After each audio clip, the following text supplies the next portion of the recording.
BTHM 1D. I would like to share my knowledge about environmental science.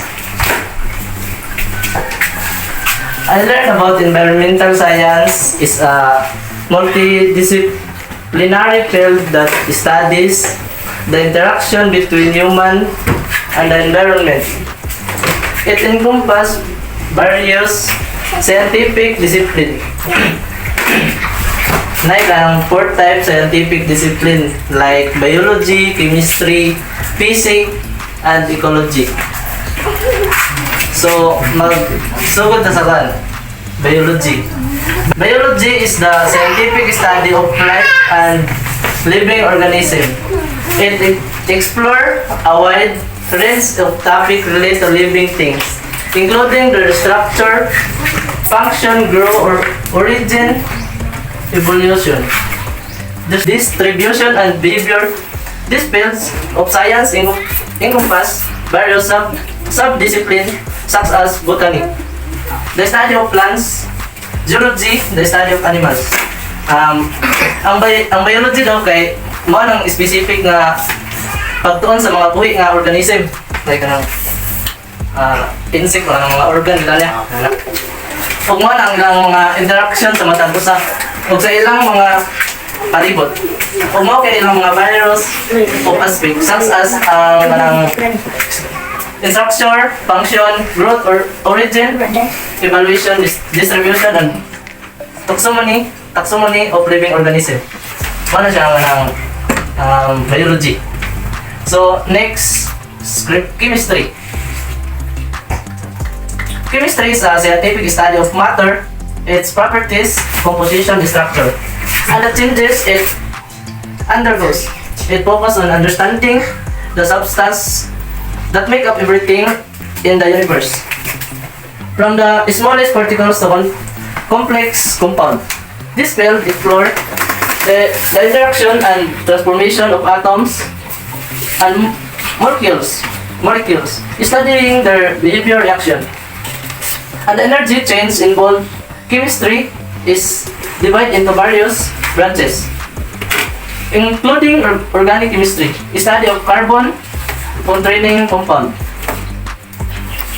Inorganic chemistry, study of non-carbon compound. Physical chemistry, study of physical properties and changes of matter. So ang chemistry daw mana siya ang specific discipline nga nang mag-study sa composition like or mga properties, structure and reaction sa kanang mga butang daw, as well as the changes it undergoes during chemical reaction. So mana siyang kanang chemical. So next is physics. Physics is a scientific study of matter, energy, and fundamental process that governs the behavior of the universe. It seeks to understand the natural laws and principles that describe the interaction between object particles and force at various speeds, from the smallest particle in the quantum to the vastness of the cosmos. Physics is divided into several subfields, such as classical machine study of motion and force, thermodynamic study of heat and energy transfer, electromagnetism study of electric and magnetic field, quantum study of subatomic particles and their behavior, relativity study of the behavior of object moving at high speed or in strong gravitation, astrophysics study of celestial object and phenomena, and the many other. So ang physics daw kay kanang isa siya sa mga natural science that examine the fundamental principle. Kanang dumala sa mga pamatasan. Kaya iya nga batasan ka. sabutang or para ma-improve ang energy sa universe. It explored the laws that describe the way things work at various scale from subatomic particles. Sumato siya kan. Basic. Snakes. Ecology is the scientific study of the interaction between organisms and their environment. It focuses on the understanding of living organisms, including the plants, animals, microbes, and their surrounding physical and biological environment, interact with each other and their surrounding. Ecologists examine various aspects and ecosystem, include the relationship between organisms, their habitat, the flow of energy, and nutrients, population, dynamics, biodiversity, and the influence of factors like climate, geography, and human activities on this system. This field is crucial for understanding and addressing environmental issues such as habitats, destruction, climate change, population, and conservation of natural resources. Ecologists aim to provide insight into how ecosystems function, how they are impacted by human action, and how they can be managed sustainable to maintain the health of both natural environment and human societies. So, ecology is a scientific study of the interaction between organisms and their environment. It's focused on understanding the relationship between living organisms. Like anong mga tanong or parang mga mananap bitaw nga kan or mananap or hayop, basta like anong mga klase-klaseng hayop. O kato ra akong kan kanang natunan about sa environmental science. Question. So, what is the environmental science? Environmental is the study of kanang encompass various scientific discipline sa like itong sa 4 types like biology, chemistry, physics, and ecology. Good afternoon sa tanan. I'm Donald from City of Mibanda, Poblacion Gabriel Misamis from DCHM Monday sa USTP. So, goals of environmental science. How do you define the term environment? Are humans part of the environment? So, unsa ba daw nimo pagsabot ang termino nga environment kay ang mga tao parte pa sa atong environment? So, this is especially true in the Mediterranean where human activities have shaped local landscapes for thousands of years, exhibiting characteristic ecological heterogeneity and biodiversity patterns. So, how are humans part of the environment? So, part data sa environment. So, yes, part sa environment. Humans are part of the environment. They live in it, from it, and with it. So, part yun sa environment. Kamo, o ginyong mga papa, kita tanan part sa environment. Dire man tanag kani dire is environment. So, dire nagpuyo mata dire, maning environment ni siya. So, part yun sa environment.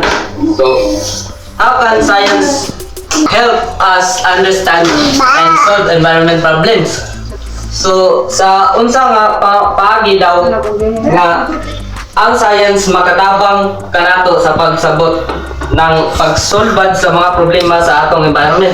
So, pananglitan, kung atong masabtan ang mga hinungdan sa pagbag-o sa atong klima, makahimo kita og lakang aron makahuran ang atong carbon footprint og mainusan ang mga epekto ani. So, what is environmental science? Environmental science, the branch of science which utilize the relations between the chemical, physical, and biological components of the environment to learn how the earth works, how organisms are affected by these components, how humans affect the earth, and how to deal with ecological problems.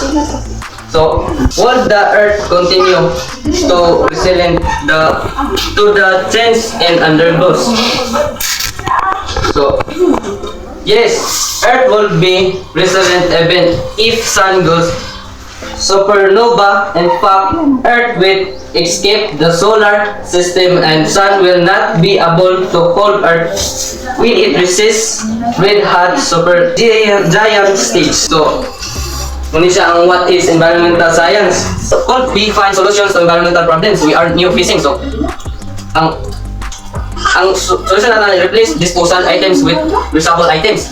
The use of paper should be avoid, conserve water and electricity, support environmental friendly practice, recycle waste to conserve natural resources. So, understand and solve environmental problem. Solution to environmental issues, avoid single-use plastics, promoting clean and affordable energy, go for sustainable agriculture, reduce food waste, plant more trees and go paperless. So, tabang gini ang pagtanong nato sa mga tawi sa atong environment kay samot na pare sa sapa kung kusog ang ba pwede siya mapanpan sa kahoy mapugngan-pugngan para dili maguba ang atong sa sapa sa mga yuta di mo dali pero talaga ni ang ng bamboo tree na itanong sa yuta kay mas siya kanang mas mo pupungit sa yuta nga dili mabungkag kung kunay kusog-kusog nga baha.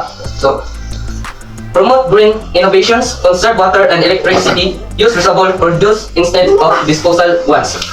So, ito siya. Environmentalist, an individual who promotes environmental awareness and advocates for the protections of the environment. So, ang environmentalist daw, the importance of environmentalist is crucial for protecting our planet. So, environmentalist, environmental scientist is a specialist who studies, collect, and analyzes data pertaining to environmental conditions of problems. So, environmentalist scientists use their knowledge of the natural science to protect the environmental.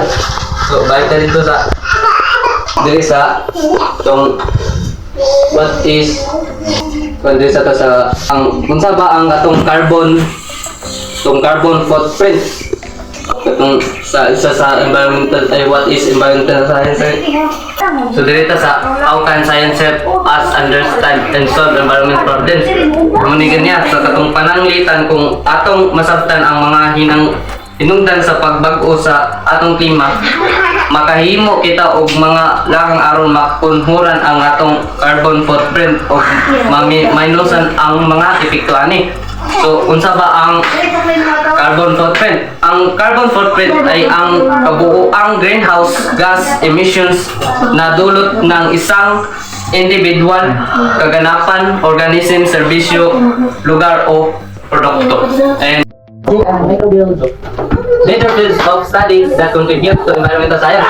Biology is the study of living organisms. So, di-lecture naman ganyan ni paring tingka. So, muna siya. Ang geology is the study of plants. So, ang geology, for example, kung may kusog na linog, kung nata sa building, mag-wrap and cover and hold pa bata, pili naman mo direksyon na gawas sa building, kay kung mag-wrap and cover and hold bata, kung magtago ta sa kanang lamisa or bangko, pili man ito matapugan o kanang siminto kung pananglitan, hinay pa ang linog niya, kamo nag-cover and hold pa mo dito sa lamisa. Pag kusog ka sa linog niya, huwag pa mo lang gawas sa building, pili mo ikaw pwede mo matapugan sa mga siminto, mga fracture, mga tapugan mo, iksa aton, mama, so, ito siya, ang example. So, microbiology is the of microorganisms. So, election nila ko na yung parting ka. So, ecology is the study of how organisms interact with their environment and each other. So, mga to.